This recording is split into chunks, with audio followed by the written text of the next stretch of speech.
Break کے بعد خوشامدید۔ حکومت نے پیٹرول اور ڈیزل کی قیمتوں میں 22 روپے فی لیٹر کمی کر دی ہے۔ عوام نے قیمتوں میں کمی کو اونٹ کے منہ میں زیرہ قرار دے دیا۔ کہتے ہیں 100-150 روپے بڑھا کر چند روپے کم کر دیے جاتے ہیں۔ پیٹرول کی مصنوعات مزید سستی کی جائیں۔ 100-150 بڑھائیں گے، 20-30 کم کریں گے، ابھی تو کوئی فائدہ نظر نہیں آ رہا۔ 22 روپے کم ہو گئے پر ابھی مزہ تو نہیں ہے، تھوڑا اور بھی کم کریں زیادہ بہتر ہے۔ 250 والی چیز 400 سے لے کے 22 روپے کم کیے ہیں۔ اس پیٹرول کو وہی ریٹ پہ لائے تو ہم کہیں گے ہم لوگوں نے کچھ کمایا، ہمارے بچوں نے 3 ٹائم کھایا۔ یہ تو بڑھانے کے لیے 100-200 بڑھا دیتے ہیں، 50 روپے 60 روپے، اور کم کرنے کے لیے 5 روپے 10 روپے 22 روپے دے تو کوئی بات نہیں۔ بڑھاتا ہے تو 80 روپے بڑھا لیتا ہے، اور جب کم کرتا ہے تو 5 روپے 6 روپے 10 روپے۔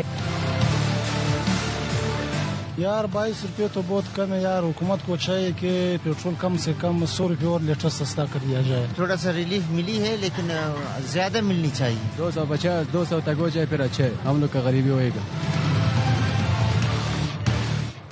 امیر جماعت اسلامی حافظ نعیم الرحمان کہتے ہیں پیٹرول 22 نہیں 122 روپے کم ہونا چاہیے تھا۔ لیوی کا کیا کام بنتا ہے؟ غریب سے لیوی کے لے کر 3000 ارب اکٹھے کیے گئے۔ اداروں کا بیڑا غرق ایم کیو ایم اور پیپلز پارٹی نے مل کر کیا۔ نون لیگ نے آج تک کراچی میں کوئی منصوبہ نہیں دیا۔ کرپشن اور لوٹ مار کا نام پیپلز پارٹی اور ایم کیو ایم ہے۔ کرنا چاہیے تھا وہ 122 روپے کم کرنے چاہیے تھے، 22 روپے نہیں، اس لیے کہ لیوی کا کیا جواز ہے۔ 8066 ارب روپے ان کے ریکارڈ میں ہے، سرکار کے جمع کیے ہیں اب تک۔ اس میں 2 سے 3000 ارب روپے وہ ہوں گے جو ان لوگوں سے وصول کیے ہوں گے جو ٹیکس نیٹ میں آتے ہی نہیں۔ کوئی بتائے نا کہ یہ ٹیکس جمع کرنے کا کون سا طریقہ؟ پیٹرول کی 10 روپے کم کیے لیوی کے تو ڈیزل پہ 10 روپے بڑھا دیے۔ اس طرح سے تو مسئلہ حل نہیں ہوگا۔ وزیر اعظم صاحب سے بھی فون پہ کہا تھا آپ یہ عوام کے اوپر رحم کریں، کہا کہ ہم پر بڑا دباؤ۔ میں نے کہا آپ کیوں دباؤ وصول کرتے ہیں، کیوں آئی ایم ایف کی غلامی اختیار کریں؟ یعنی آئی ایم ایف کو کوئی اعتراض نہیں ہوتا مریم نواز کے 11 ارب روپے کے جہاز پہ، 9 کروڑ روپے کے چیئرمین سینٹ کی گاڑی پر، لیکن آئی ایم ایف کو اس پر اعتراض ہوتا ہے کہ آپ لیوی کیوں کم کر رہے ہیں۔ وہ صرف ایک اشرافیہ کے حق میں آئی ایم ایف سے ایک سودے بازی ہوتی ہے، کک بیکس ہوتی ہیں، میں انڈر دا ٹیبل جو ہے وہ ڈیلز ہوتی ہیں۔ یہ عوام کے مفاد میں اس طرح فیصلے نہیں کر پاتے۔ تو آپ اندازہ لگائیں کراچی کے ادارے تباہ ہوئے، کراچی کی تعلیم تباہ ہوئی۔ جو زرداری صاحب کا بیان ہے اس سے لے کر کراچی کے مینڈیٹ پر ڈاکہ مارنے تک کا سفر سندھ کے عوام پر خاص طور پر بہت بھاری گزر رہا ہے۔ ترجمان سندھ حکومت سعدیہ جاوید کہتی ہیں عامروں کے ادوار میں اقتدار کے مزے لینے والے آج کس منہ سے پیپلز پارٹی کو بی ٹیم کہہ رہے ہیں۔ حافظ نعیم الرحمان کے بیان پر کہا کہ دن بھر پیپلز پارٹی پر تنقید کرنے والے صدر آصف زرداری سے ہی مطالبات کر رہے ہیں۔ سالڈ ویسٹ کی گاڑیوں پر اپنے جھنڈے لگانے والی جماعت اسلامی کو کارکردگی نظر نہیں آتی۔ عید الاضحیٰ گزر گئی لیکن کراچی کے بعض علاقوں سے جانوروں کی آلائشیں اب تک نہیں اٹھائی جا سکی۔ بہادر آباد، سولجر بازار، محمد علی سوسائٹی، گارڈن ایسٹ اور دیگر علاقوں میں گندگی کے ڈھیر اور جانوروں کی باقیات انبار نے ماحول کو تعفن زدہ کر دیا ہے۔ نذیر شاہ کی رپورٹ۔ پر آلائشیں بر وقت اٹھانے کے انتظامیہ کے دعوے دھرے کے دھرے رہ گئے۔ شہر میں جگہ جگہ سڑکوں گلیوں میں آلائشیں اور جانوروں کی باقیات موجود۔ صفائی نہ ہونے کی وجہ سے علاقوں میں تعفن اٹھنے لگا۔ بہادر آباد کی مرکزی سڑک پر جگہ جگہ آلائشیں موجود۔ محمد علی سوسائٹی، سولجر بازار، نارتھ کراچی، نیو کراچی اور عزیز آباد سے تاحال آلائشیں نہ اٹھائی جا سکی، جبکہ نارتھ ناظم آباد، گلبہار، رضوی اور ملیر کے مختلف علاقوں میں بھی آلائشوں کے ڈھیر لگے ہیں۔ بچوں کو بیماریاں لگتی ہے، گھر برابر میں ہے، کوئی پرسان حال نہیں ہے۔ علائشیں تو یہاں پہ سب پھینک کے جا رہے، کوئی اٹھانے والا نہیں ہے۔ سندھ گورنمنٹ بھی کچھ نہیں کر رہی۔ ٹاؤن ناظم ہو یا میئر کراچی کے ذمہ دار ہیں، اس کو چاہیے کہ اپنی ذمہ داری ادا کریں۔ انتظامیہ کا کہنا ہے کہ علائشیں اٹھانے اور ٹھکانے لگانے کا کام جاری ہے، جبکہ علائشیں سڑک پر پھینکنے اور پھاڑنے پر دفعہ 144 کے تحت عائد پابندی کی خلاف ورزی پر اب تک 43 افراد کو گرفتار کیا جا چکا ہے۔ کراچی کے جن علاقوں میں آلائشیں اور گندگی تاحال سڑک پر موجود ہے، وہاں کے رہائشیوں کا کہنا ہے منتخب نمائندے اپنا کام پورا کریں، کیونکہ زبانی جمع خرچ سے یہ تعفن اور بدبو ختم نہیں ہو سکتی۔ کیمرہ مین محمد نعمان کے ساتھ نذیر شاہ، ARY نیوز کراچی۔ عید پر وزیر اعلیٰ پنجاب مریم نواز کی میجر سرجری ہوئی، 3 دن اسپتال میں رہیں۔ ICU سے پوچھا باہر صفائی ہو رہی ہے۔ سینئر وزیر مریم اورنگزیب کی میڈیا سے گفتگو، کہا شدید گرمی میں ستھرا پنجاب کے سپاہیوں نے 72 گھنٹے کام کیا۔ وزیر اعلیٰ کی طرف سے تمام ورکرز کو 10,000 روپے دیے جائیں گے۔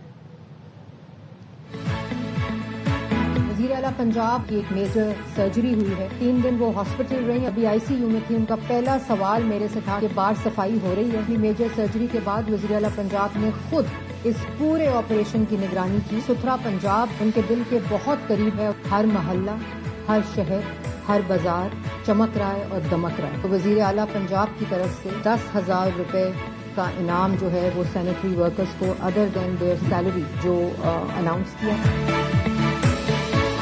نالائق نااہل جو اس صوبے پہ اور ملک پہ مسلط ہوئے, انہوں نے جو لاہور صاف کرتی تھی کمپنی جو شہباز صاحب ٹرکی سے لے کر آئے تھے, ان کو نیب کے حوالے کر کے جیل کر دیا. یہ تھا ویژن اس وقت کہ کسی طرح بھی انتقام لو کہ کسی طرح کا کوئی اچھا کام ہے تو کیوں کیا اچھا کام. IMF نے الیکٹرک گاڑیوں اور سولر پینلز کو اشرافیہ کی ضرورت قرار دے دیا.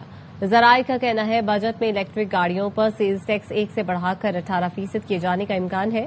ہائبرڈ گاڑیوں پر بھی ٹیکس 1 سے بڑھا کر 18% کیے جانے کا امکان.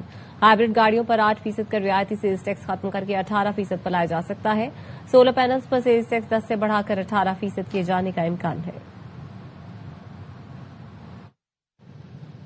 بجٹ کی تیاریاں جاری. سرکاری ملازمین نے بھی وفاقی حکومت سے توقعات وابستہ کر لی. کہتے ہیں مہنگائی سے مقابلے کے لیے تنخواہوں میں اضافہ ضروری ہے.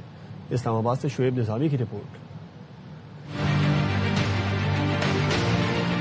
اس دفعہ مہنگائی کی پوزیشن ہے وہ سب کے سامنے ہی ہے. پیٹرولیم مصنوعات کہاں پہنچی ہوئی ہیں, زائد جو خرد و نوش ہیں وہ بھی انتہائی مہنگی ہیں. تو ملازمین کا تو جینا دوبر ہو چکا ہے. مارکیٹ میں بچوں کو لے کے جاتے ہیں ساتھ, کو بچوں کو میں کہتا ہوں کہ آپ مارکیٹ میں پھل فروٹ والی دکانوں پہ جو دیکھ سکتے ہیں لے نہیں سکتے. ملازم اگر سینٹ میں ہے تو اس کی تنخواہ اور جو ایک سیکریٹریٹ میں اس کی تنخواہ میں اتنا فرق ہے کہ بندہ تصور بھی نہیں کر سکتا. اور وہی ملازم اگر FBR میں چلا جائے تو اس کی تنخواہ 3 ٹائم بڑھ جاتی ہے. میڈیکل الاؤنس ہے, ہاؤس رینٹ الاؤنس ہے جو 2012-14 کے بعد چھیڑا ہی نہیں گیا, اور وہ اتنی نامینل اماؤنٹ ہے کہ میڈیکل الاؤنس کی یہ حالت ہے ایکس رے نہیں کروا سکتے.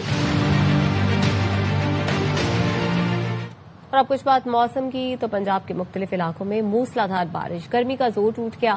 لاہور میں بادل کھل کر برسے, ژالہ باری بھی ہوئی. لاہور میں سب سے زیادہ 48 ملی میٹر بارش نشتر ٹاؤن میں ہوئی. نارووال اور قصور میں بھی بادل برسے. گجرات اور گرد و نواح میں گرج چمک کے ساتھ بارش ہوئی.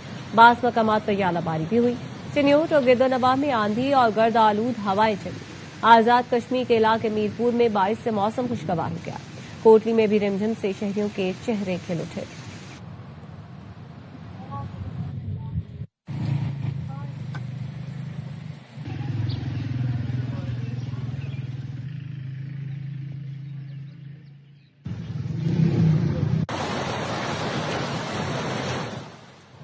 اور عید کی خوشیاں ابھی ماند نہیں پڑی ہیں. عید کے چوتھے دن بھی کراچی کے ساحل پر جشن کا سماں ہے. منچلے بڑی تعداد میں سمندر کا رخ کر رہے ہیں. تیز ہواؤں کے دوش پر اٹھتی لہریں بھی گویا عید کی خوشیوں میں شریک ہیں. عشرت خان کی رپورٹ.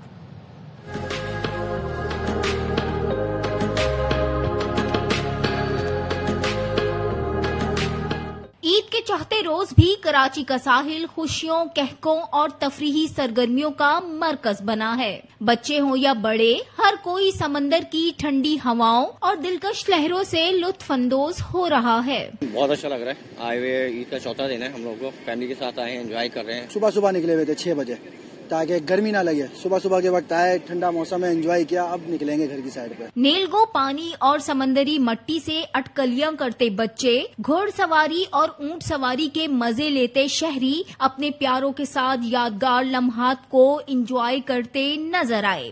اور اس پہ سب بیٹھے بھی, کھانا وغیرہ بھی کھایا, اچھا لگا. گرمی ہو رہی تھی تو ہم نے سوچا کہ سی ویو پہ آ جائیں, اور سی ویو پہ آ کے ہم نے پانی میں نہایا تو اچھا لگا. بہت مزہ آ رہا ہے. کیا کیا یہاں پہ نہایا, مستی کی, بہت کچھ کیا. چھٹی منانے پکنک پہ آئے ہیں, ہمیں بہت مزہ آ رہا ہے.